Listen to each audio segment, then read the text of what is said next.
Again, thank you for being here. Congratulations to you and your team. Hope everybody's like super excited about going to state. If you've been there before, you know how like amazing it is. If you haven't been there, you are about to witness the glory that is DI. It's big fun. I know that you're just going to have a great time. Some of the things that we're going to cover tonight. So we're going to go over the LSF presentation. So let me back up a little bit. So we call it the state tournament, or it's called the affiliate tournament, or they call it Lone Star Finals. We're gonna use the TLA, three-letter acronym of Lone Star Finals presentation. We're going to show you that our TVNC, our regional merchandise, has been put back online like it was before the tournament. Robin's going to talk to us a little bit about expense forms. We'll talk about what is it that we can change, both in terms of teams, team manager, and your solution. We'll analyze some score. We're going to look to see where you can find points. We will give you tips to bring your team solution up to the next level. Talk to you a little bit about talking to appraisers, and then what kind of financial assistance that we have to teams. By the way, I'm Catherine Carlin. I'm the one who spams you all the time with emails. I'm one of the regional directors. We have with us Monica Brink, who's the other regional director. She's also the challenge master for improv, Monica. And Robin is the regional challenge master for fine arts. Robin used to be actually Robin is still on our executive board, and she used to be one of the regional directors as well. And this time she's gone to the dark side to be a challenge master. So we're happy for her assistance. Okay, so this LSF presentation is on the Texas DI state tournament site. And so you can go back and review that at any time. We need you to kind of read everything as well that's on that site. There's a lot of information there. Also have your team parents read that. And then we'll talk a little bit about dime store volunteers a little bit later.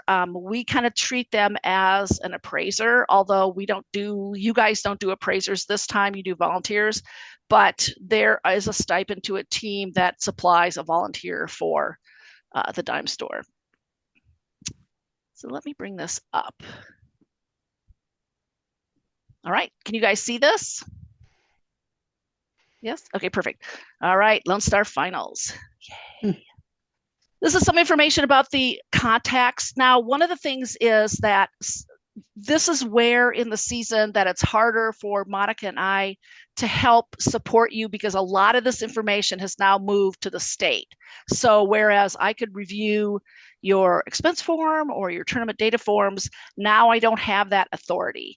But if you have questions, feel free to still email or call or text me, and I can pass it along. Otherwise, your contact would be Jenny Jarvis. She's in charge of all that. Emily Duke is our state director, the executive director of Texas DI. And I will note that those two ladies there are the only two employees of Texas DI. Everybody on this call are volunteers. Congratulations, you probably received this letter from state. I read today that there are going to be about 500 teams that are going to be competing in March. So that's super exciting. And again, it will be at the University of Texas, Arlington. Pretty easy drive from here. I hear the beaches in Arlington are really nice that time of year. All right, things you do before state. So hopefully you've gotten an obscene number of emails from either Texas DI or me about reminding you to at least start your registration today. A lot of the things that you guys are going to be doing is exactly the same process of what you did when you registered for the TVNC tournament. So you will be going to that register your team, that ryt.org. This time you will select the state tournament, but they wanted you by today to at least start that process so that it goes from like unknown to open or something like that, where the status of your registration changes. So they just want to make sure that you're going to be serious about performing at state. So the whole thing isn't due until the 4th, which is a week from now, but they wanted you to really start today. From that, from the RYT and on the Texas DI system, you will be able, well, let me back up a little bit. Things that you will also need to do is order merchandise from the region. And we have put back up on the TVNC website the ability to purchase pins and t-shirts just like before the tournament. And we'll talk about that in a little while. There's also state items that you can purchase through they have it, states has it set up through RYT, like we have it set up separately, but with the state tournament, you order things through that registration process. And then you also purchase wristbands. If you did not get wristbands, if you're a bonus team, I mailed out your wristbands today. And then I think in one case they didn't get their wristbands from the other night. But if you haven't gotten wristbands from me, if you didn't receive something the other night, please email and I'll send those out. Then they talk about travel plans. So book your flight early. And book your rooms. If you want to stay, some teams find it fun to spend the night or whatever before the tournament. There's one hotel that you want to stay away from because that's where all the officials are, and you don't want your team to be there. You could be disqualified. And then me get that out of the way a little bit. Then there's also the challenge paperwork. Again, this should all be like super familiar to you because this is exactly what we did with our tournament. But only once you have submitted your register your team RYT will you have access then to your tournament data form and the expense form and all that other kind of information. So like we talked about, make sure that you at least open your registration at the register your team RYT. You should all be certified. That's how you register for the tournament. And then again, like I said, you will have access to your forms only after you submit that registration. So the price per team is $350 to compete at Lone Star Finals. We will go through, one of the things they say is the team manager is responsible for ensuring payment is made. So if your school district supports you and will be paying that fee, please make sure that you get with your district coordinator. So I'm talking about Denton, if they're going to continue to support. I'm talking about Carrollton Farmers Branch, I'm talking about Louisville, I'm talking about Highland Park. All of those school districts will help support your efforts, will pay for your team to perform at state. And these guys are super strict about enforcing deadlines. And it's because they make deadlines, again, just kind of like us, right? They make deadlines as beneficial to the teams as they possibly can. But at a certain point, it starts to affect, the volunteers' time if they have to go back and redo some things. These are the payment options. A lot of you will probably be using the self-pay option. If your school district is sponsoring you, there's a couple different ways that they can pay for you. Again, this presentation is on the Texas DI website. So if you need to go back and kind of see like, who do I mail this to, or how do I do it with a credit card? That information is there. The schedule will be available about a week before the tournament.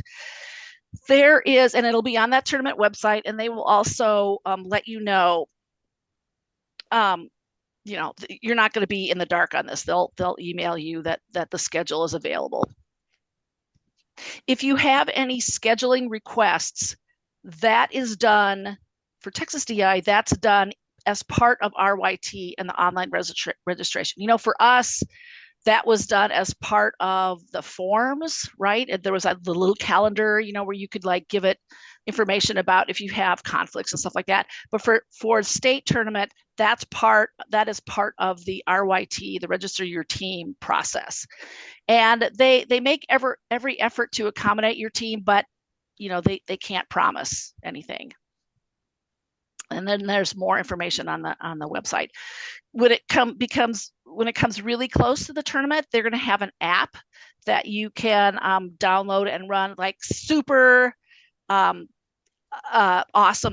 It's really handy, this app, because it'll have like your schedule. It'll have where you can, where things are, where your performance site are, other things that are going on, when and where the award ceremony is and stuff like that. So it's pretty cool. I think it's just, I don't know that it's an installation kind of app, but it's has like a lot of really great information on it.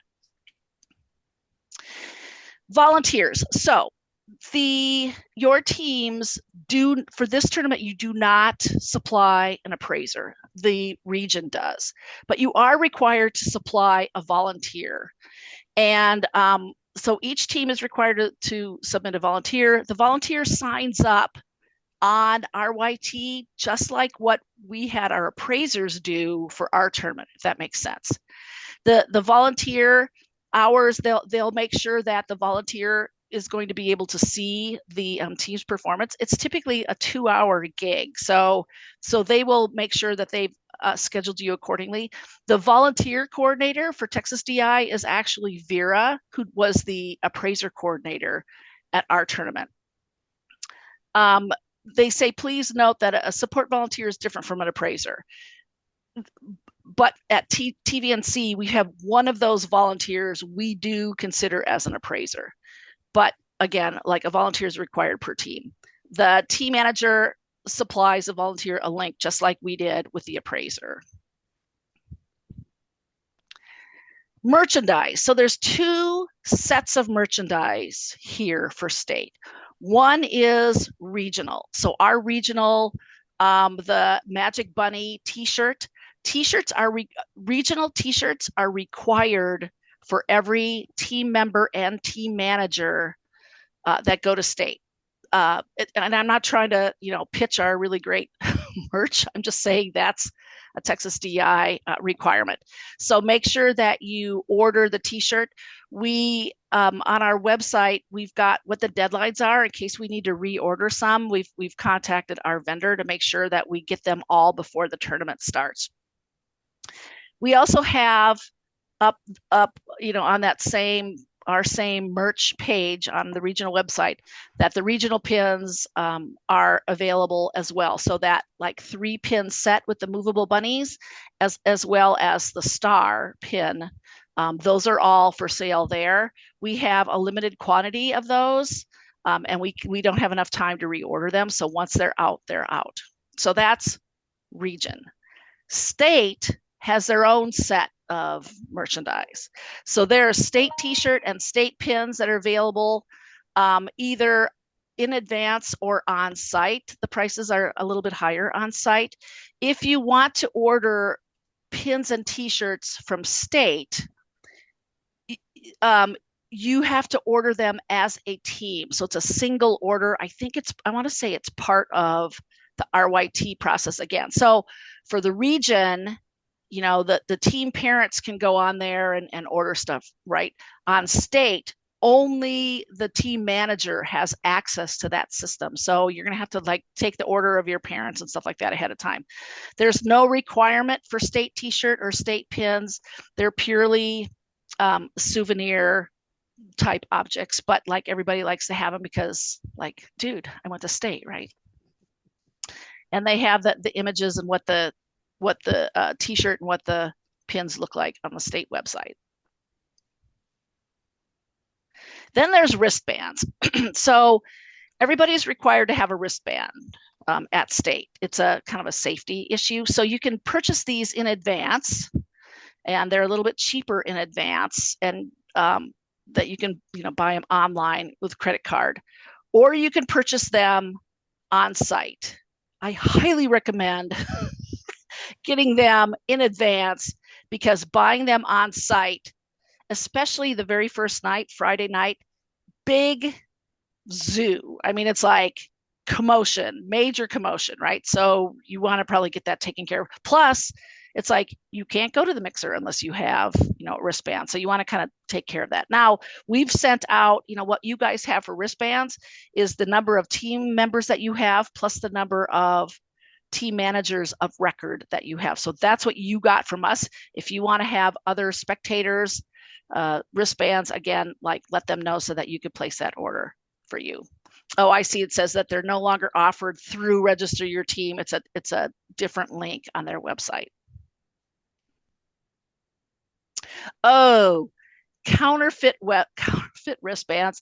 I mean, like honestly, like on the one hand, good for you to be creative, but on the other hand, like what the heck, right? Like get your wristband from Texas DI. Don't be, yeah. I don't want to give you any ideas, but apparently there was some enterprising people last year who thought it'd be like super cool to just get in free and do their own wristbands. Travel plans.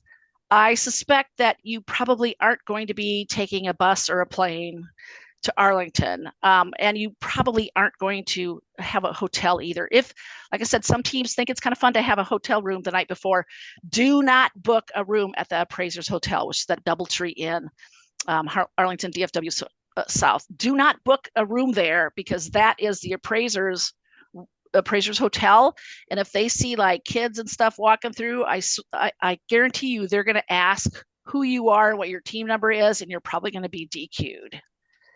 So don't do that. Again, you'll have access to those tournament data forms once you complete the registration, just like you did for us. And then the deadline to submit that paperwork is March 17th.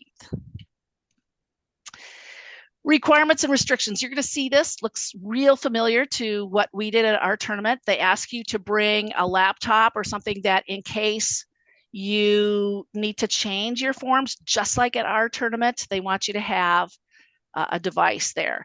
They talk about on-site registration on Friday. So what that registration is basically kind of check-in. So you're going to check in with Texas DI to say that I'm here. That's also when you pick up any merch that your team has, that you on behalf of your team has ordered, the state merchandise, you'll pick that stuff up then. They assign registration times for you specifically of when to be there, and they only do it on Friday night. Students are not allowed in the registration area because it's quite the hive of activity, right? As you can imagine, there's a lot of team managers in there, and they're picking up their merchandise and they're looking through it to make sure it's right and all that kind of stuff. So that's on Friday night in the same building as the mixer, and we'll talk about the mixer in a second. Then in terms of site restrictions, this is, like I said, this is going to look like oddly deja vu because it's going to be pretty much what we had for our tournament. So this is my favorite. No glitter is allowed. But if you have glitter, here's how you handle it. So we'll just leave that one alone. Helium balloons need to be kept under control. If you have dry ice, you need to email Emily, our state director, at least 2 weeks before the tournament with that. That sheet is like a dangerous material handling sheet for approval. And let me just say, if there was anybody that wanted to use dry ice at our tournament, we prohibited dry ice, and here's why. When we talked to the school district, they had a ton of restrictions, like it can only be handled by adults. And did you happen to know that dry ice is dangerous and you're going to use it in a science lab and it's only going to be under a hood? And we're like, wait, this is too much for us. And so anybody that contacted us about using dry ice, which is what Rules of the Road say, they say that it might be used if the venue, approves it. Anybody that contacted us, ahead of time said, you can't use it at our tournament.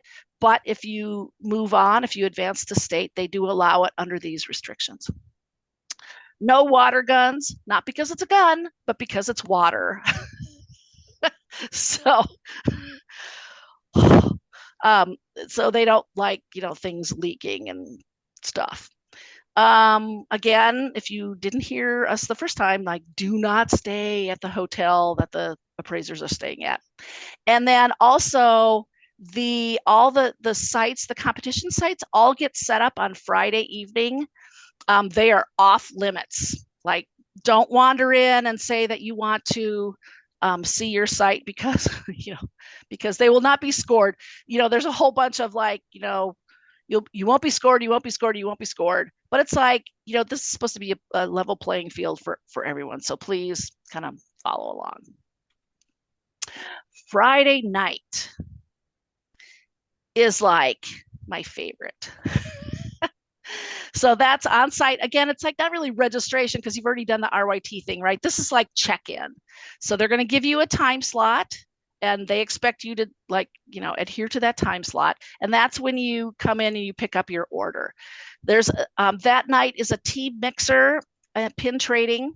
They have the dime store there, which is where they sell souvenirs and all kinds of magical things. You need a wristband to get there. And then they're going to have food trucks. So let's talk a little bit about pin trading.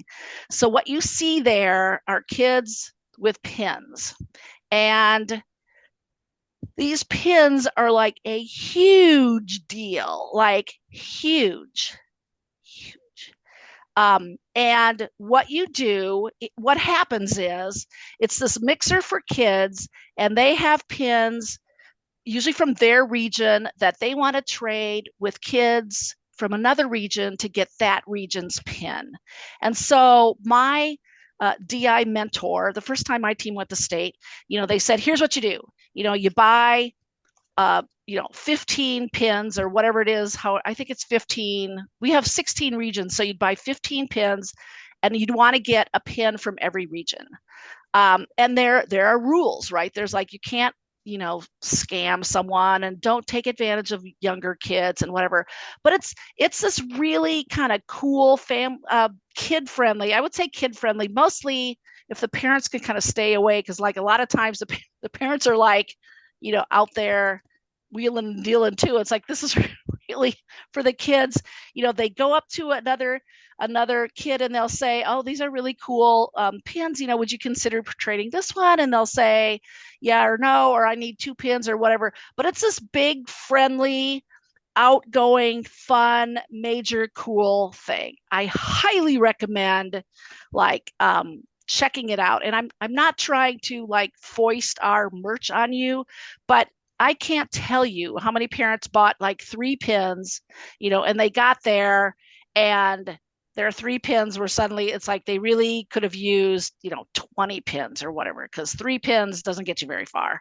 But it's like, talk to anybody who's ever been to state. That's why, like, when we have silent auction and you see pins, these pins are a huge thing. So again, for us, we have our region pins. So people are going to want to look for TVNC pins for our region. And then there's also that additional pin that every region, the star pin. So every region has a different star pin as well. All right, let me see. I've got some chat. You are not, well, so let me see.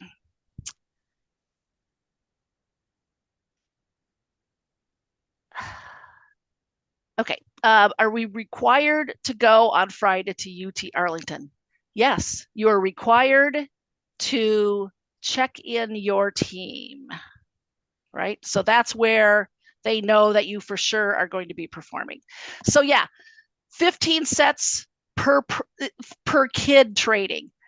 It's like totally up to you, right? Because like I get it, but it's what, like I said, like what my team was told the first time we went is like, bring a pin for every region so that you could collect a pin for every region. It's totally up to you. Maybe your kid's like not into it or whatever. So again, I don't want to like force this on you. Just that was my rule of thumb. You could certainly get fewer than that and still have a ball. Okay. So yeah, it's the same wristbands for Friday and Saturday. So you buy one and you get into everything. Bring props. Oh, you do not bring props on Friday. You will bring them on Saturday, and they have a place. They have a room.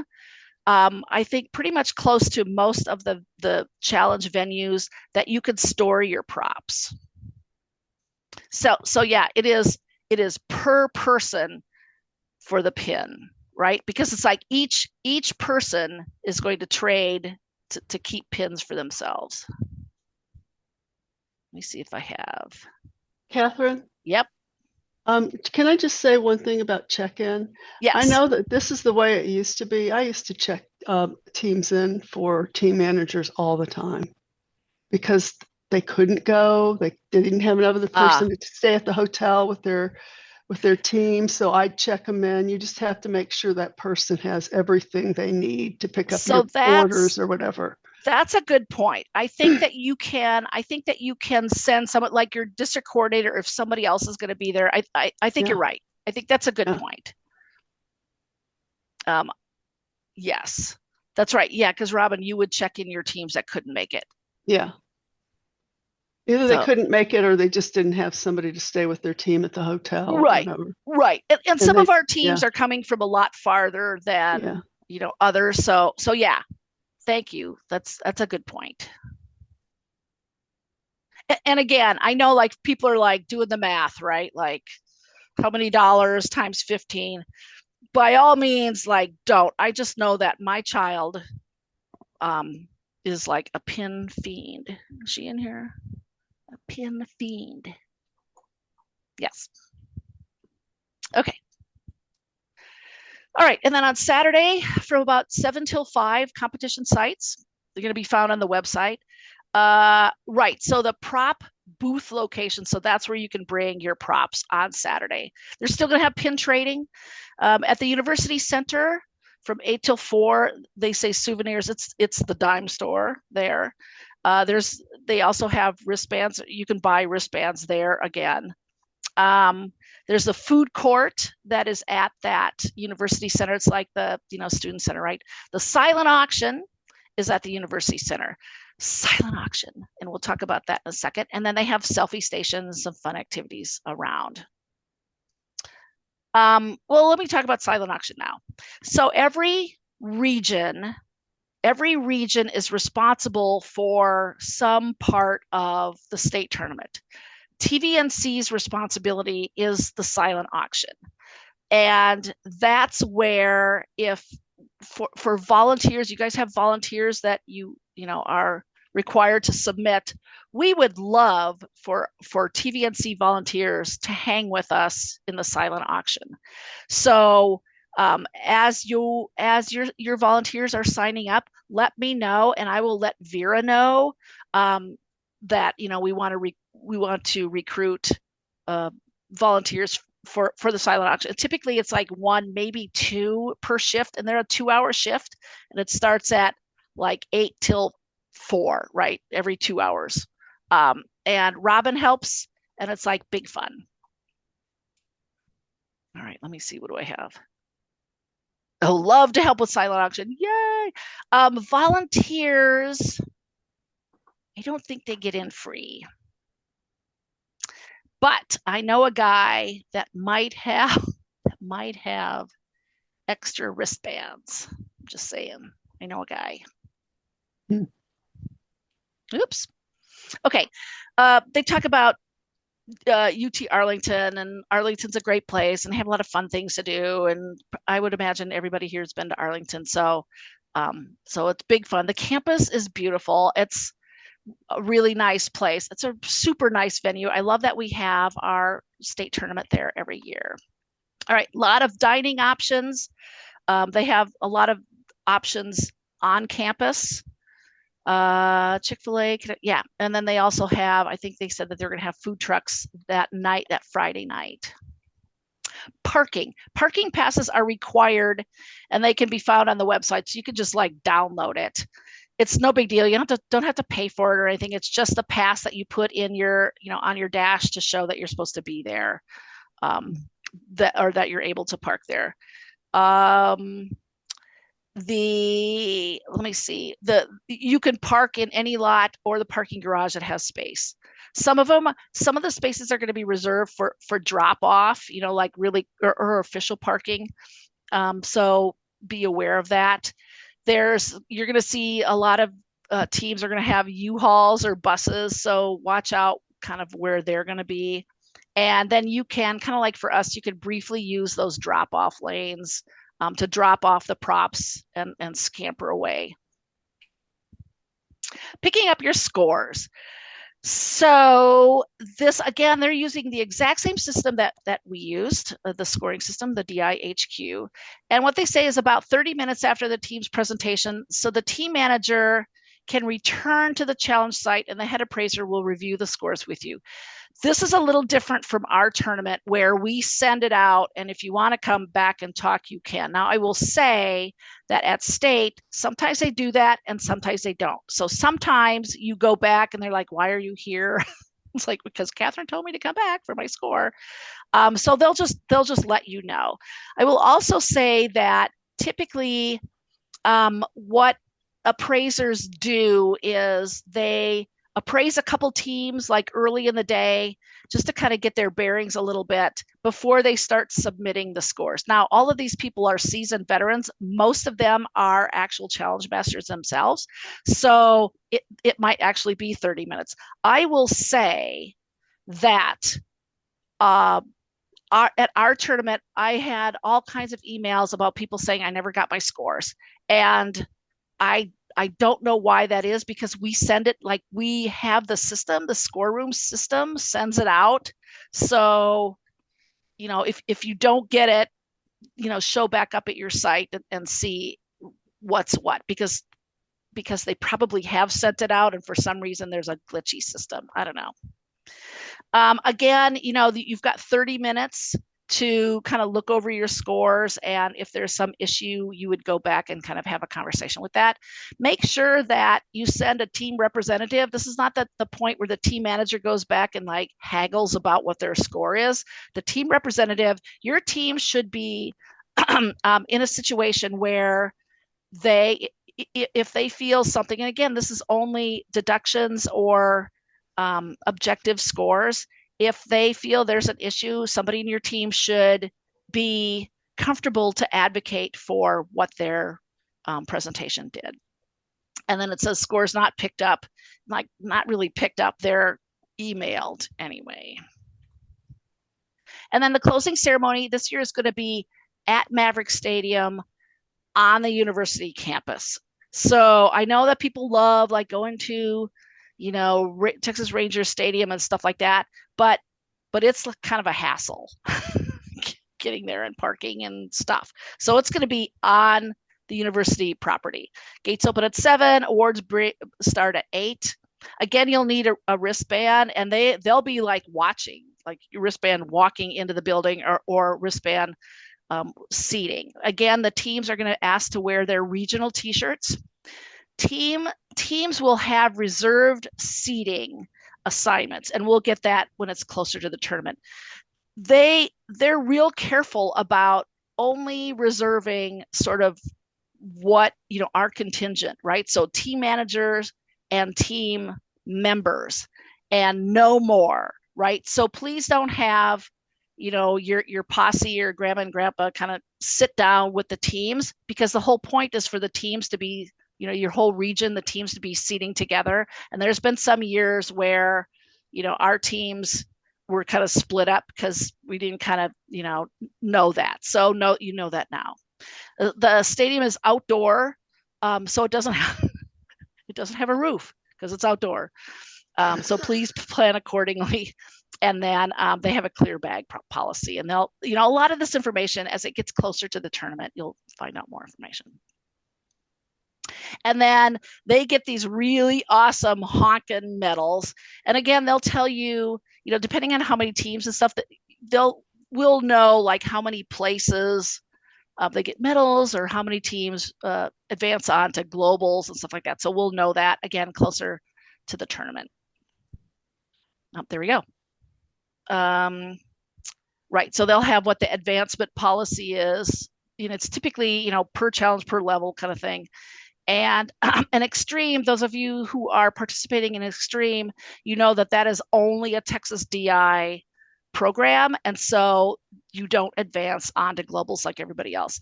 The people that are doing extreme, was kind of cool. Like last year in extreme, like none of the other states do extreme. Well, I should say DI used to do extreme and then they did away with it, but Texas really liked it.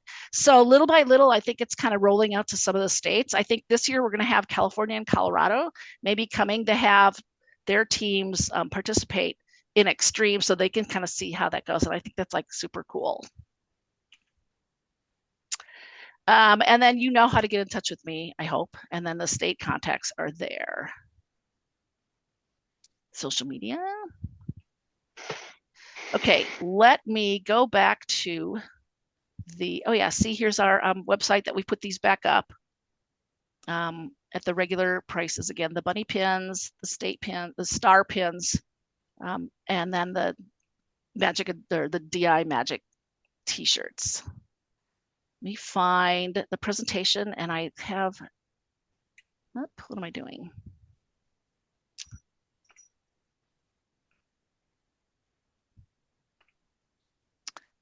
I'm having a problem. Oh, there we go. All right, I have a couple chats. Yes, you are going to find out about expense forms right now. So let me see. What do we have? Right. The team has to have, the team managers and members have to have regional t-shirts for the closing ceremony. But not the state unless you want them. That's exactly right. Now, I will say, I think they have kind of a similar thing, like if you go to globals, so then you'd want the state. But at this point, it's just state. Love to have a volunteer.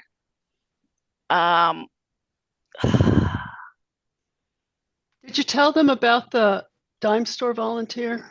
Not yet. Oh, okay. Lauren, I think that's fine. Just, yeah. Let me see. What about expense forms? Oh, you know what? I love that you love that t-shirt and pin design. So, my daughter, the pin fiend, she designed it. She just loves like the little moving thing. I'm telling you, they're going to trade really well at state, like really well. Okay, so the dime store volunteer. So we are required. The region is required to produce, to give like appraisers, right? The other thing we're required to do is have a dime store volunteer. So the dime store volunteer is a volunteer for their dime store, like it's a Friday night and all day Saturday gig. They will let you go and watch your team perform, but it is kind of like an all weekendy kind of thing.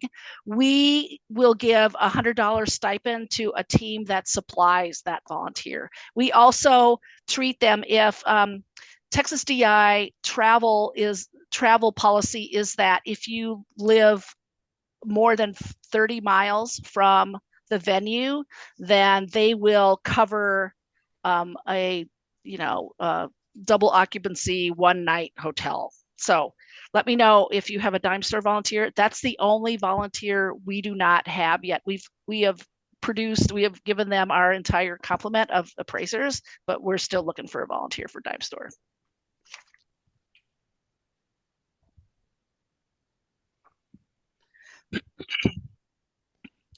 I guess my dog must have done this PowerPoint. I've got the same thing. And then volunteer commitment silent auction. Yes, we love the silent auction. All right. We've said we've reopened our store. The regional shirt is required, and those are the pins. You've seen the pins. All right. Here's some deadlines for you in a handy dandy chart. So the regional t-shirts, the deadline to order those is March 13th. Again, because if we need to place another order, our vendor needed that time. Those are required. Again, the regional pin sets and those star pins are not required. They're just if you either want a souvenir or if you're a ravenous pin trading type. State registration is due on March 4th. The state pre-sales for the state's merchandise, which is not required, is also due on March 4th. The paperwork and forms are due on the 17th. And then if you want additional spectator wristbands are required for everybody, but you don't have to have a spectator. We just kind of hope you do, right? Okay. Yay. I know that you guys have been like waiting for this. So Robin, who looked through an obscene number of expense reports is going to share some information that hopefully will help clarify some stuff, because the rules of the road, some of the stuff is like not obvious, right? So in no way do we want to like blame you guys for this stuff. It's just things that we have noticed. So Robin, take it away. Okay, so Catherine and I kind of worked on this together, and can you hear me? Yep. Okay, and I had been trying to tell her how bad the instructions were in Rules of the Road, and she didn't believe me until we started looking at it together.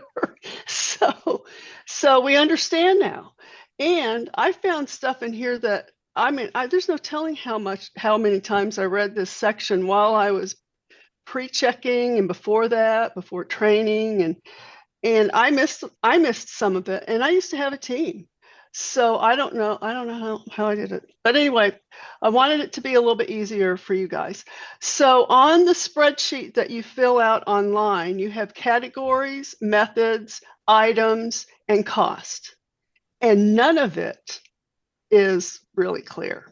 For one thing, there's nothing that explains what a method is in the Rules of the Road.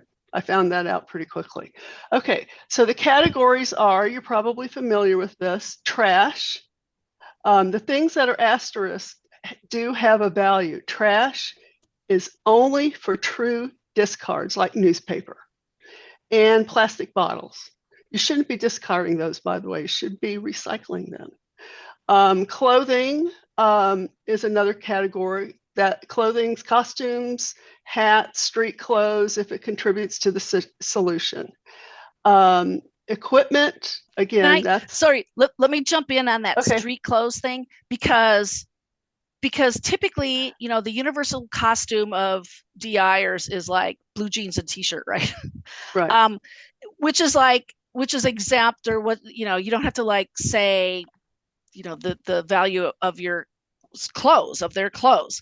But let's say if one of your team members has their blue jeans rolled up a little bit, because part of the presentation is going to be them, wading through a stream, or now it's a costume. Yeah, now it's a costume. Yeah. Yep.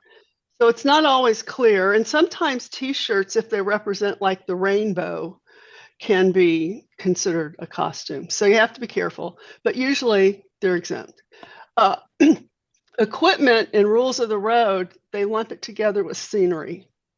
And it has value if it's modified equipment, like blinged up, hammer stickers on laptops, things like that. It could be a dolly that you use in the presentation.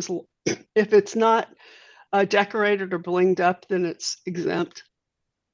Then prop is another category, and these are large and small items that are used in the presentation. And then common things, nails, staples, paint, tape, markers, glitter, that kind of thing. And then you have your methods on that spreadsheet. And this is where it kind of gets a little bit more complicated. We had a lot of, I saw a fair number of expense reports that said new receipt with no receipts. So if you don't have a receipt and it's a new item, you can estimate and put new estimate instead. You could estimate the value of that item. Then you have used/garage sale prices. These are typically things that are on hand that have a value that are being reused. So it doesn't apply to something like tape, paint, nails, staples, anything like that. Because once you use something like that, you can't reuse it. So it's always new, even if you've had it for a year. One-day rental, it can be used if you're using some kind of equipment, like one big one is an air compressor. And we have had teams that have used air compressors. There could be one on this class. Anyway, but if you use that as a method to show value, you really do have to get an estimate or a receipt for it. Another thing is like costumes. If you actually rent costumes, not a good idea because that's not very creative. Okay, the next thing is trash. And again, these are true discards. And exempt. Exempt is only for items listed as exempt in rules of the road.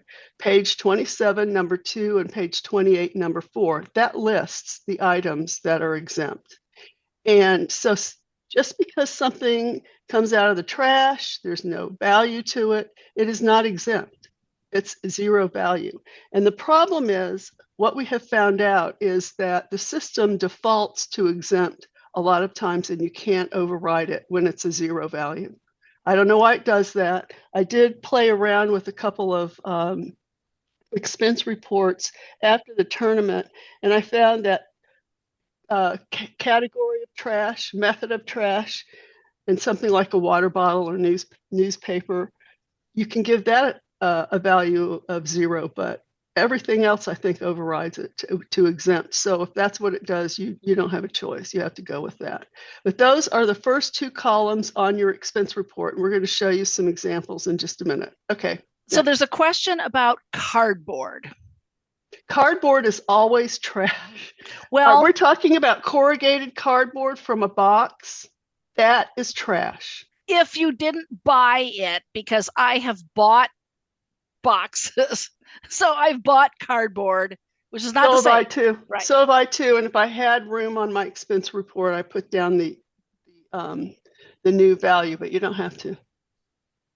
It's considered trash. Yeah. So if you're recycling like old, again, it's kind of like stuff that you would take out of the trash or out of the recycle bin kind of thing. Yeah.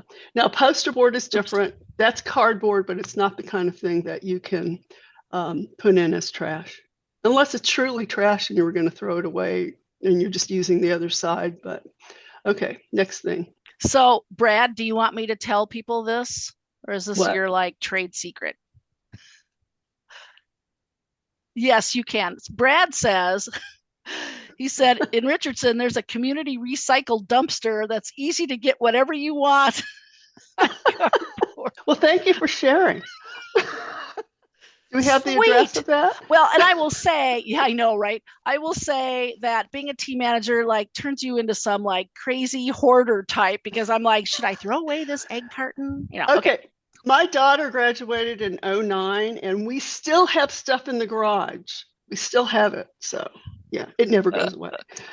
And we can still see the tape marks for the 8x10 performance area on the floor. Okay, so used/garage sale method. This was the category that was the most frequently misused because glue, glitter, paint, tape was all recorded as used/garage sale because it was found to be on hand. But that's not the case. And in that case, you cannot reuse those items. So they are new anytime you're using them. No, hard to understand. But items on hand, because if you have a can of paint, that I'm finding that a can of paint at Sherwin-Williams can cost you $80. So, but you've had it for a while and your team only uses maybe not even a tenth of it, then you prorate it. They only used a tenth of it, but it's good to note that just prorated on the form when you fill it out. Right. Leslie says consumable versus not. Consumable. And the that's thing a good is, one. I like that. That's a good term. So the thing on this too is that the name of the game here is the value, not how much you spent, right? So if you've got marbles on hand, if you are using a pillow and that's something that you have, those still have value, right? And that's where we lost a lot of teams, because we're like, or not lost, but I mean, we look at an expense statement, and as much as I say it's a badge of honor to be as low as you can, it's like, but there's still value. Like, are you not wearing clothes? I mean, there's things, they'll say we've got a chair in our performance, and then they don't list it. It's like, well, right. So yeah. And we had a team in my site that that used a bunch of classroom chairs, and they're exempt. They didn't do anything with them. They didn't decorate them. They just dragged them out and Right. used them, and they were exempt. Right. Because once you bling it up or Yeah. whatever, put something on it, now it has a different value. Yeah. Yeah. Okay. Okay. So anytime you have trash, just remember items found in the trash are not necessarily trash. People throw out unbelievable things, and I think we just heard about that from Brad. Yeah, I guess so. If items are both used and functional, they always have a value. Used/garage sale pricing, and that's explained in Rules of the Road, pages 29 and 30. Trash category, trash method, newspapers, cardboard boxes and tubes, discards under $1. Now, this is the one that I missed, and I don't know how I missed it, but if you use something that has an actual value of less than $1, then that's exempt from costs. That is, I can't remember which page, but I did find it. That is exempt. Okay, so next. And then a question is, are chairs exempt? So again, look in Rules of the Road, because they say they have a thing like only these things are exempt, and there's a list of like 15 things, like a computer or whatever, and there's like furniture only if it hasn't been blinged up or whatever. I don't want to lead you down the wrong thing, but look in Rules of the Road for sure. So this is exactly what it says about furniture: unaltered desks, tables, folding tables, stools, and chairs. Furniture used in the presentation must be provided by the team. So your team can't, in other words, your team can't count on being able to use a chair from the classroom they're going to be in. That is not allowed. Right. But if you brought in one, yeah. Yeah, and I have seen this, people rolling in school desks and using them in their presentation. So. And then we have a question about, let me see if we talk about this on the next thing before we.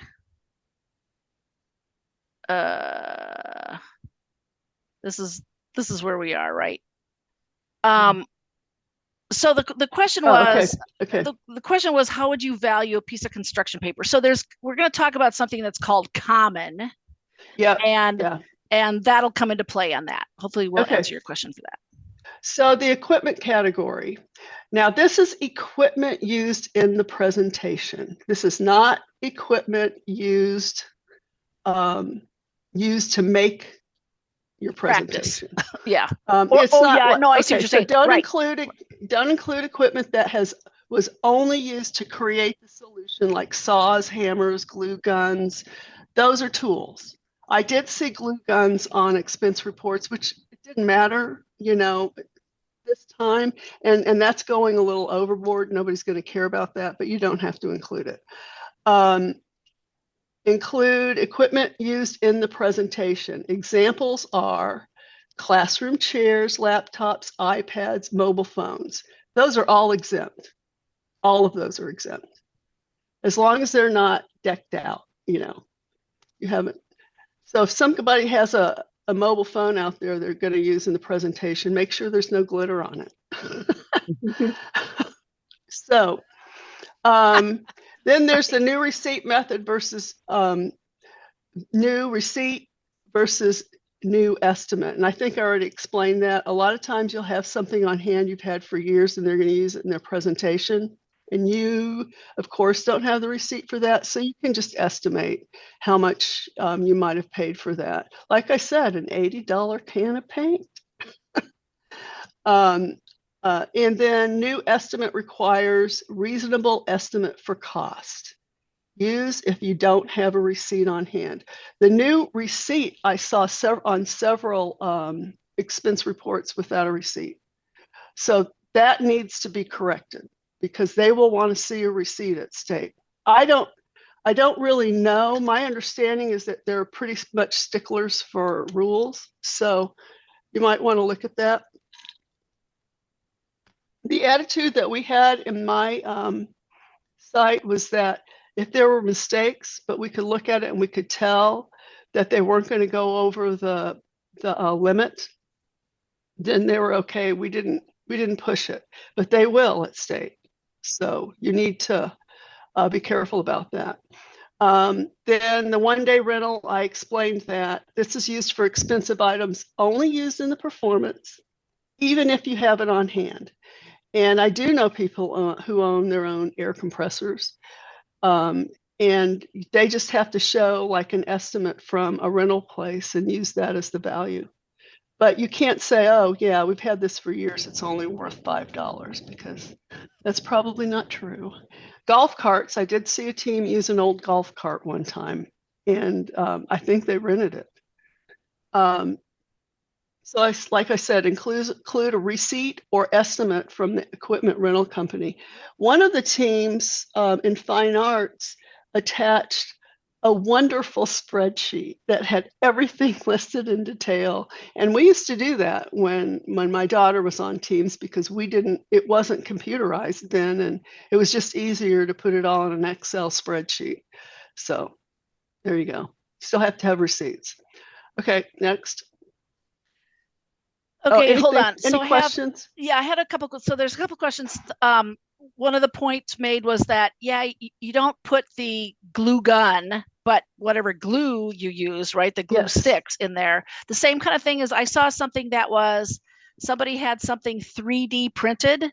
Well, obviously you don't put the 3D printer on there, but you use the plastic, right, to build the thing, right? Yeah. And then a question was, when you put trash under the prop category, it defaults. Yeah, that's the problem. It defaults to exempt, and I'm just going to say that I played around with this, and I found that trash allowed you to enter a value. Okay, so if you do trash instead of trash prop, I think it was trash common or common trash.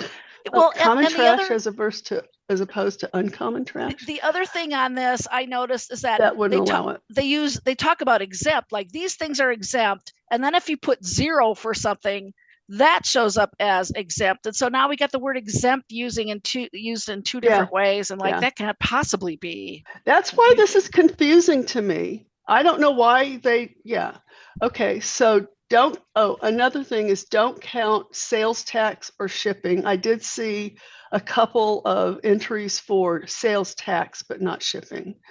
And reminders. Exempt for cost should only be used for exempt items, if you can get away with it, because sometimes it's just going to default to exempt and you can't override it. And if that happens, you can explain that if you're asked, and they'll see it. Always include receipts if you have them. Items in trash are not necessarily trash.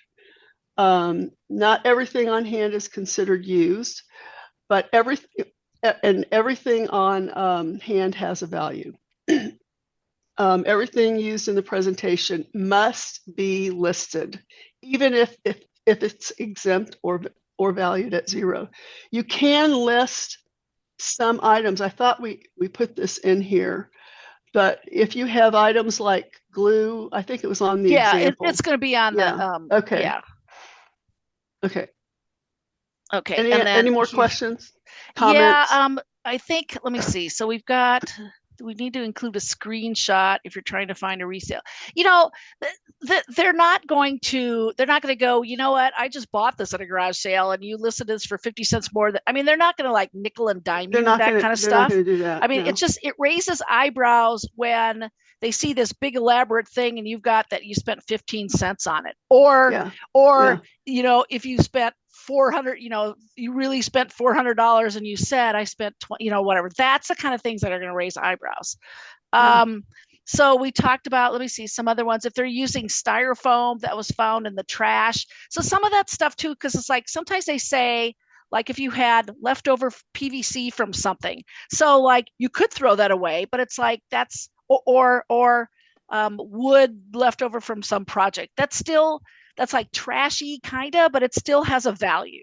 And that's kind of what you're, And honestly, sometimes it depends on how big it is. When it comes to wood and PVC pipe, I've seen teams get away with unbelievable things. I just wouldn't want to stake my my team's competition on that. So, and then this you're gonna see the thing about the comment, and people were asking about, this many chenille sticks and this, many pieces of paper and stuff like that. It's just to kind of use your best. Yeah. Right. Or, they get to do math. Hello, math. All right, Really? Robin. Yeah. Okay. Yeah. So these are just some examples. Trash, newspaper. Newspaper is always trash when it's used in a solution, and some people think it's always trash anyway. Cost of zero. because it really is a true recyclable. Clothing, used garage sale. This is like you see, you have a sailor hat that maybe the kids used in a costume, or you actually picked it up at a resale shop or something like that. You'd use a garage sale price on that, and we're just saying $1. And then clothing, new receipt. This is something that was purchased for their solution, and the receipt says $6. I have no idea how much that would really cost. These are just numbers. A prop, used garage sale. This is a chair that you decorate to use as a throne, and sincerely, you'd be decorating it to make it look like a throne. We're saying $15 because it's used, and it probably would be less than that, but okay. Equipment, exempt iPad. And this is a truly exempt item. One thing that this does is that it appears to lump together equipment and scenery. So, but anyway, I did see one team a couple of teams maybe, that listed garage sale price for an iPad. I don't know what that would be. Your guess is as good as mine, but you don't have to. It does have to be on the list, but there's no cost associated with it. And a prop, new estimate, PVC pipe. Like, we have PVC pipes since in the garage that's never been used, that we bought for my team.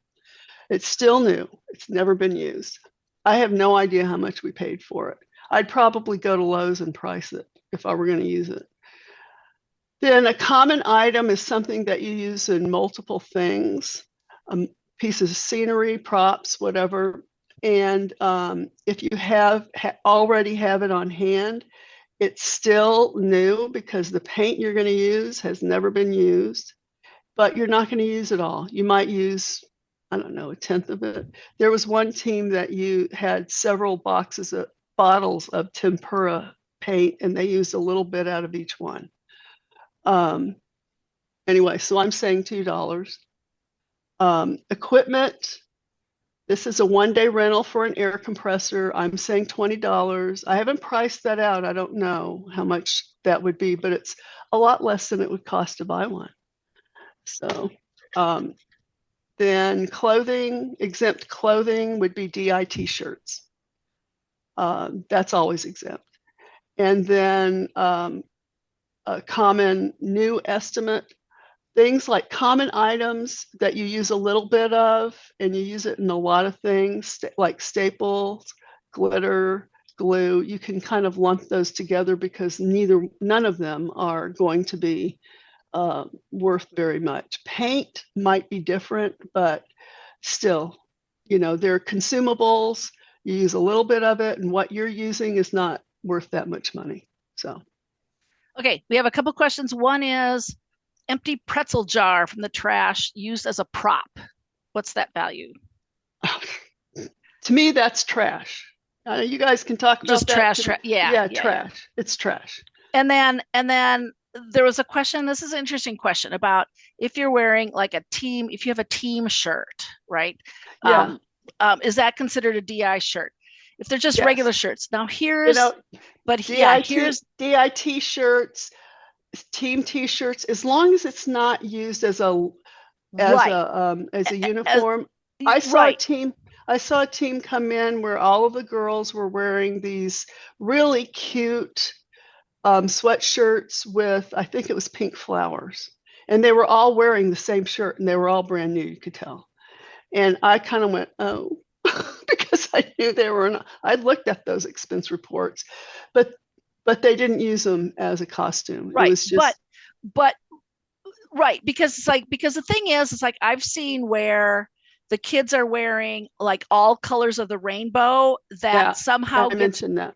right, that Yeah. gets brought into the performance. Okay, that's a whole different deal now, right? That's not just Hmm. clothing. It's like it's kind of, Yeah. yeah. It's the So same. It's the yeah, same thing for shoes. right, right. The kids have to wear shoes. That is a requirement. If they decorate them to make them into, I don't know, Frankenstein boots, whatever, then yeah, then Yeah. they have to have a value associated with them. So, Okay, so I know we're an hour in and we still have some more, but we okay, thought I'm that done. the expense report. No, I know. We thought that the expense report was really kind of important to give you guys because I mean, technically, if if they spot something, if the pre-prep appraiser spots something and they ask you to fix it and you don't fix it and you're just like thumbing their nose, right? You can get a deduction. You can get an illegal procedure deduction, and we don't want that to happen to your They teams. and they will let you fix it Yeah, there, yeah, but it's a lot easier to fix it ahead of time. yep, So, take your laptop. yeah, just like at ours. All right. Thank you, Okay. Robin. All right. I'm going to go. Okay, thank Good you. luck to everyone. Really, good luck. We want lots of teams going to globals. We do. We do. That's our favorite. Yeah. Okay, so have a cup of coffee or adult beverage. Monica, you hanging in there? I'm hanging in there. All right, cool. All right. So, what can we change going forward? You can tweak your solution, to like make it better, or fix it or repaint it or whatever kind of happened at regional. You could start from scratch, probably not the best choice. You can change your team choice elements. You can change your contraption. You can change your props and your scripts. You can change whatever you want. But again, make sure if you're changing some of this stuff that your expense form and your tournament data form also, all your forms reflect again what's in your performance for that performance. So you don't have to worry about if I've changed something from TVNC tournament and I'm not using that anymore. Don't worry about that. It's like this performance for state. What can't we change? This is important. So I'm going to read this like your third graders, right? But you cannot replace team members. If what they're saying is like if you've maxed out at 7, even if a team member quits, moves away, or whatever, you can't replace them because you're already at your max, and that now becomes interference, right? Because surely that team member has contributed to your solution. And, again, that could result in disqualification because, that would be interference. You cannot add team members. So if you were less than 7 and now you're going to start adding people in, you cannot do that after you have competed in your first tournament. Things are like set. You cannot add. You also cannot change your challenge. I have no idea why you would want to do that at this point, challenge or level. And you can't add team managers either. One thing I wanted to say about like this it happened with my team where one of the team members can't make it to state or whatever. It's like then I mean they're still going to get a medal just like everybody else kind of a thing. So just make sure that you're not replacing team managers, team members, that kind of thing. I think you can change if you do it like soon enough. You can change the name of your team if let me know because that database is kind of locked. So if you need to change it before state starts printing stuff, like let me know and we can do that. All right. So where do we start? So let's the first thing you want to do is have your team analyze your score and find the places that you can improve. We say look for the low-hanging fruit. So, if you did super good in one category, then, don't mess with it, right?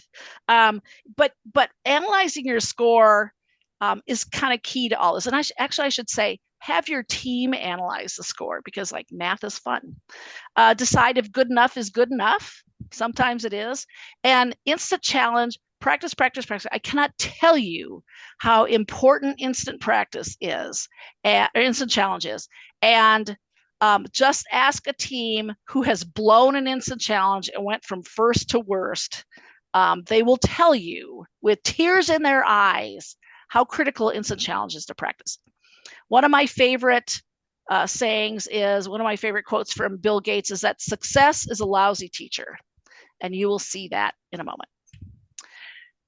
All right, let's talk about like, what is this gibberish, this RW business? So here's an example of a team from several years ago. And this is kind of how you look at your scores. So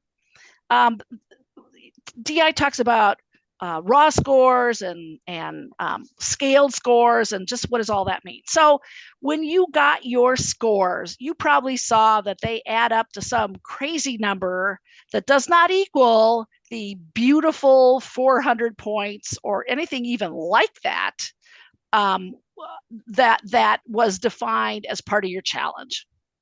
So what happens is this, and let me like read exactly from Rules of the Road. So what you're going to see here is that the top number is a scaled score, and that second, the second number like here, that's the raw score. So you're going to see these are the raw scores.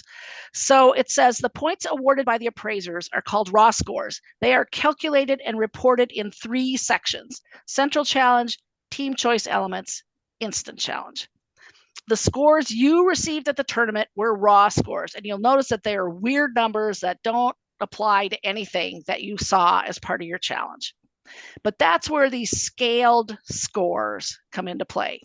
So once raw scores for every team in your challenge level has been compiled, then the scores are scaled, and essentially means it's they're put on a curve, right? So it means that the team with the highest total raw score in each area is given the total points for that area. So as example, this team with their instant challenge score of 71, that was higher than everybody else's. So now we're giving them 100 points, and everybody else gets a bump likewise, right? So that sets the curve for the other scores. All the other teams then received a scale score based on comparing their raw score to the top raw score. And then by doing that scaling, then you come up with the beautiful numbers that you've seen in your challenge documents. It's important to look at your raw score, because sometimes it lulls you into thinking that you're better than you are.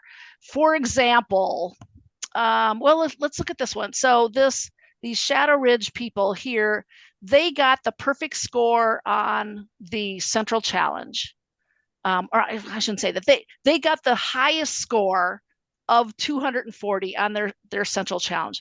But 177 isn't that great of a score. I mean, it's like good, right? It was good enough for these guys to have the top score of everybody in their challenge level.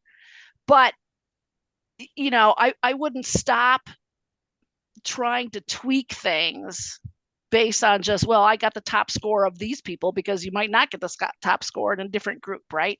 You know what I'm saying? So make sure that, the distance between perfect and what you got kind of comes into play as well. You see these guys that got the top score, or they got the top raw score on their team choice elements. So they got like basically 50 out of 60. I mean, that's kind of okay, but it's like their competition wasn't really that good either, right? I'm just kind of saying, don't get lulled into this thing, because it's happened to me. And then the same thing with the instant challenge, that 71, it's like it's 100 total points here, and they got 71 mostly because these other guys didn't come to the instant challenge blitz, and so they didn't get such great scores. So we can analyze some scores. Now, I don't want to like call out teams or embarrass you or any kind of thing like that. So I'm using the same example that I did last year in training. So this is from like, I don't know, the last millennium. No, it's not. It's from 2012. If you want us to like specifically analyze your scores, if you want to stay on after this call, like we'll be happy to kind of go over this with you. But I think you'll kind of get the gist, kind of going through some of the stuff that we're going to go through. So let me see if I can bring up. All right. This again, and Monica loves this because in this year, 2012, Monica Brink and Catherine Carlin both had teams that participated. So let's kind of analyze what these guys are doing. Let me make sure I've got my notes here together. All right. So let's look at this first team here. So this looks pretty good, right? So you'll see that they did pretty good on their instant challenge. They got 85. 85 is pretty good on their instant challenge. I would kind of maybe look at this, whatever this PD and U thing was for that year, because they got out of 30, right? 30 is the top score. They got like a 19. So maybe I'd be looking at So that. there's Daisy Scouts and Brownie Scouts. Yeah, it's not. Yeah, Hey, it's Lauren. not like Boy Scouts. Okay, so there's that. This 275 they got for this. I don't know that I'd touch that, because look at these other guys got 55, whatever. So this is one of those things where that looks like good enough is good enough. That's like way better than their competition on that. So you want to find what makes the biggest difference, right? You might want to just repair things, but you don't need to start from scratch on this. And one of the things that Monica pointed out last year, Monica, talk about why it's kind of a good thing to look at your central challenge as opposed to just instant challenge or just the team choice elements.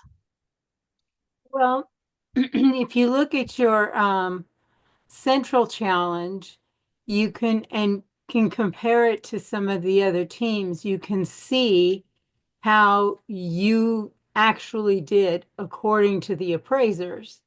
Now, that doesn't necessarily mean, because we were at state with another team from our school doing the exact same challenge, and they're like, oh, look at how much better we did than you did. Well, that doesn't necessarily equate, because each room that your kids are in are whatever their appraisers do. Some appraise high and some appraise low. So you're going to be compared only against the same people scoring yours. And you want to, if it's close to the top score, you don't want to change anything, because that might not help you. But if you're really low and you see that, oh my gosh, we should, in an instant challenge, you get a really low score, and you're just like, you talk about it, don't share it with anybody, but you're just like, what were we supposed to do? Because I had my kids who were doing their instant challenge, and I was invited to go with them in the room, and I just stood there with my hand over my face, and they came out and they were like, we did so good. And I didn't say a word, but they had misread something, and they did. So they went from being number one in the challenge, and it dropped them way down. So they did not do as well. So you have to you work on them together, and see where you are. And I liked when you with the central challenge, you've got a whole bunch of little things that you can tweak, right? So if they weren't particularly good on one scoring element, but we're okay on some of the others, right? So it's like it's not that big of a crash, right? If you kind of don't get those. In this example, let me see, is this the one? I love this example because this is an example of the power of instant challenge. So these nerds people, like they nailed it, didn't do so great on instant challenge, right? So they got a 50 here out of 60. This is still pretty good. They did not do well on instant challenge at all. These guys that came in second place, they did really well on instant challenge, but these other scores, these other raw scores, 159, look at these other guys, like, oh, many other people got as good or better than that score. The same thing with this team choice element. They got a 43. Look, there's 44. There's some of these that are better. So they're 100. They nailed instant challenge. This took them from probably 5th place to 2nd place. I mean, and you want to go in that direction. So it's easy to practice the instant challenge and make sure that that's part of every one of your practices. Oh, I have a couple questions. Convert them to, okay, so let me see. So Brad says I like to convert them to a percentage of the total points, right? So that's a really good point, because then you can see, as opposed to just the difference of 10 or difference of 15 or whatever, you actually see a better granularity.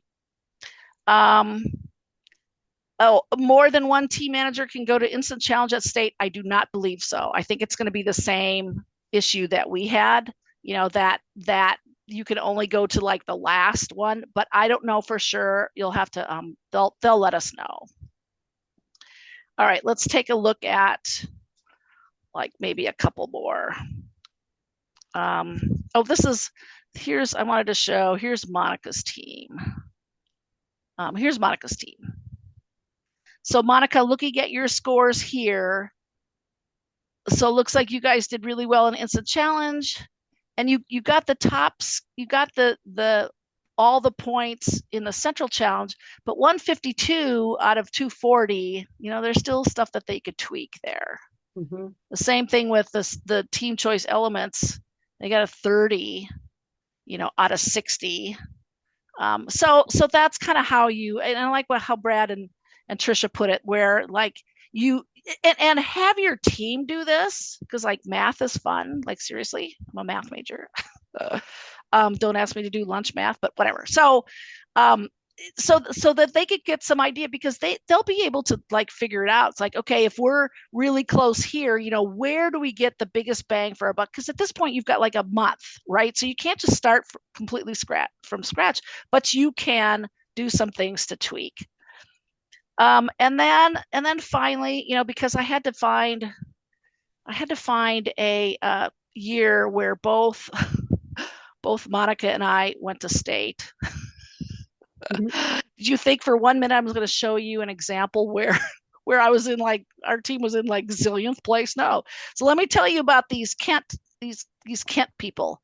Totally nailed everything. Isn't that great? We don't have to work on anything, she says.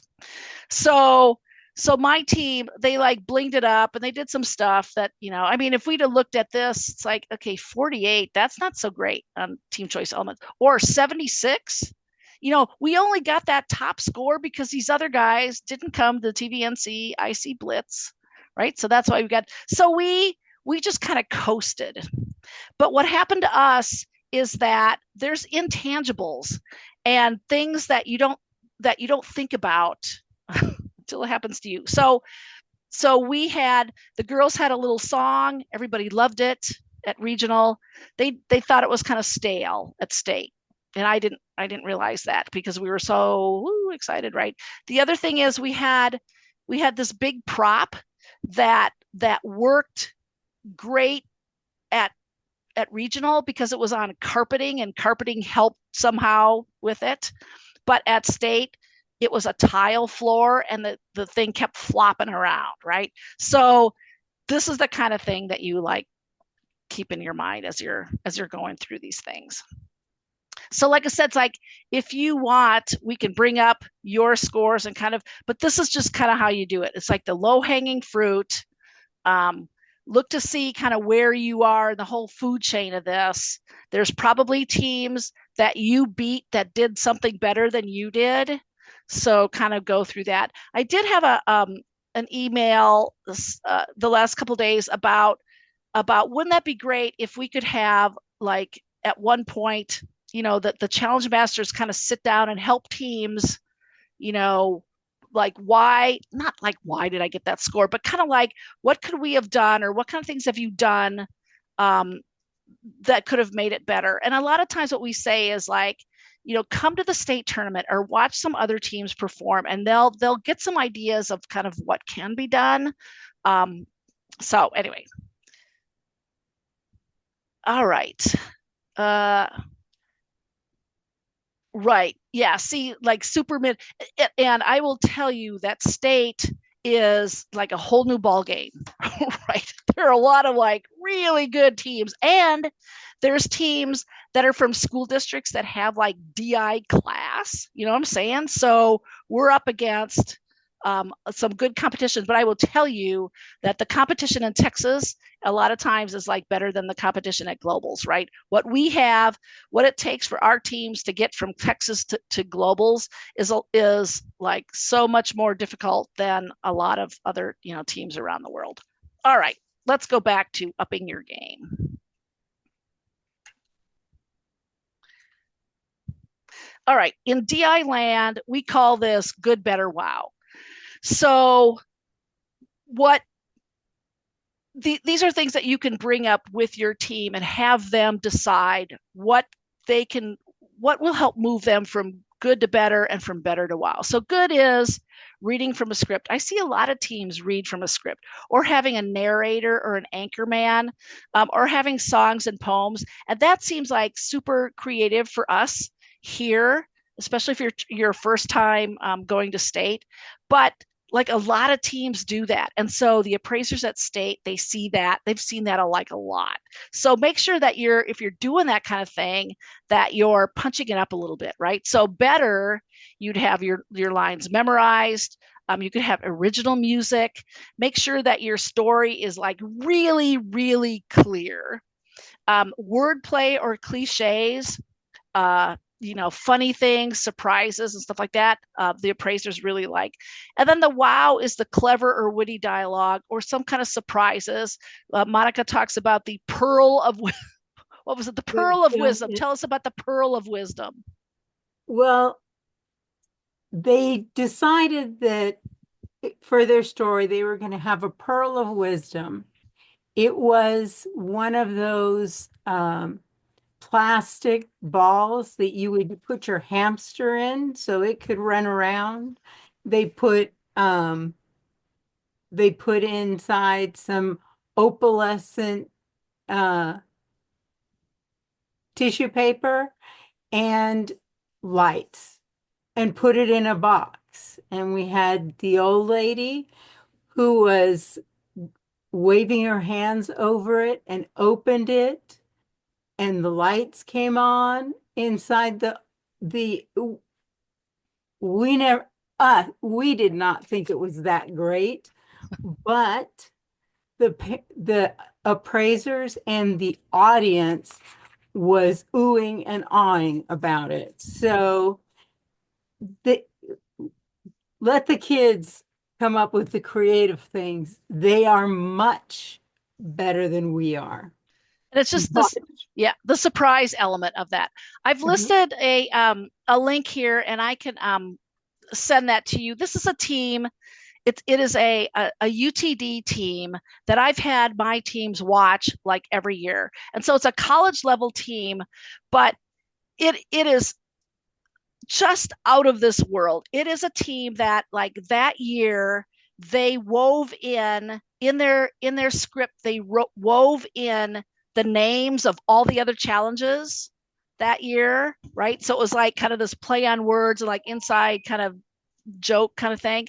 They had the gist of this challenge was to combine two art forms, um, which sounds like, you're combining, oil paint with music or whatever. But what these guys did was they had a private eye, and his name was Art. The guy's name was Art. And he had two forms that they combined with this big Hawkins stapler that they made that actually worked, right? So this is like it just like blows your mind, because like Art can be a man's name, right? And so that's the kind of thing, like super creative. And if you want to, I can send you that link, because it's like really fun. Okay. All right, for the appraisers, we only have a couple more. I appreciate you guys hanging with us this time. So the appraisers, once again, make sure that you speak up, that your team speaks up, because as you saw, the appraisers, some of the appraisers are old. Some of them are old, and some of them are like me, and they can't hear too well. So make sure that they speak up. And again, as your team is practicing, you're never going to tell them, hey, you guys should speak up. What you're going to do is have them do instant challenge and then give them feedback about how you can't hear them all the time. And hopefully they'll draw that conclusion, right? And then after the performance, your team is still earning points, right? So make sure that it's okay for them not to know the answers, but make sure that they are enthusiastic and that they go up to the appraisers. I mean, I love DI kids, like they'll look right at you, right? I mean, so many life skills with this, but have them to be excited about, because they probably are excited about their presentation. If something didn't work, DI puts a big premium on risk taking. So if something doesn't work, more often than not, actually the appraiser is going to say, like, what was supposed to happen in this part? So you let them know, the team lets them know what was supposed to happen. So you only have a couple minutes to talk, but just because something didn't work doesn't mean that you're going to get 0 points for it. And then paperwork. I saw this just recently, and I can send you guys this link as well, is DIHQ has a how to make your tournament data form stand out. And that's like part of a blog that they have. Make sure that it's clear and succinct. We don't need to know what happened since the earth cooled.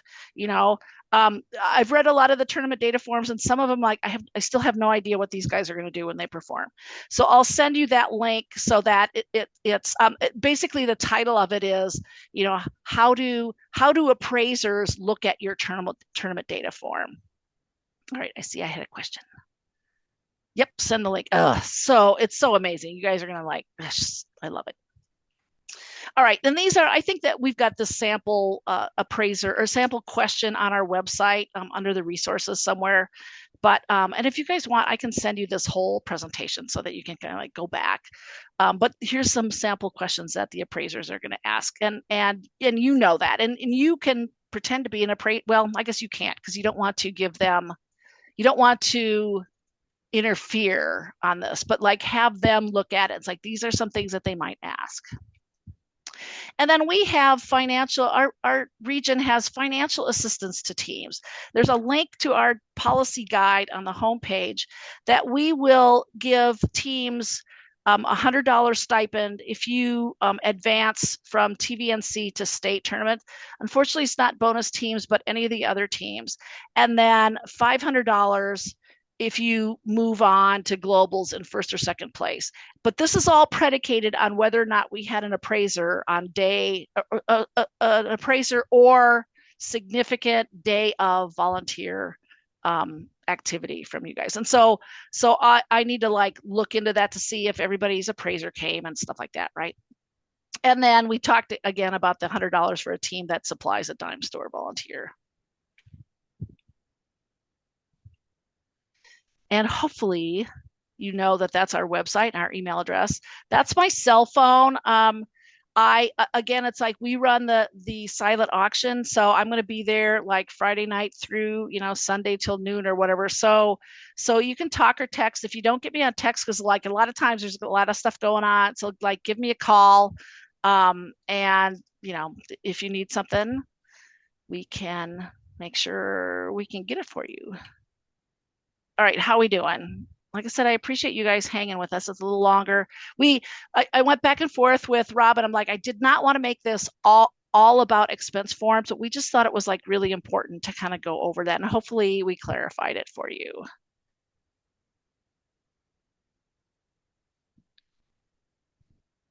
Oh, look at all the happy people here. Oh, I love it. Hi, Catherine. Hey. Hi, this is Chandrika. I have a quick question. Just to make sure that I understand, because I know that we talked about evaluating the scores and helping to see where there's the biggest bang for our buck for room for improvement with a short time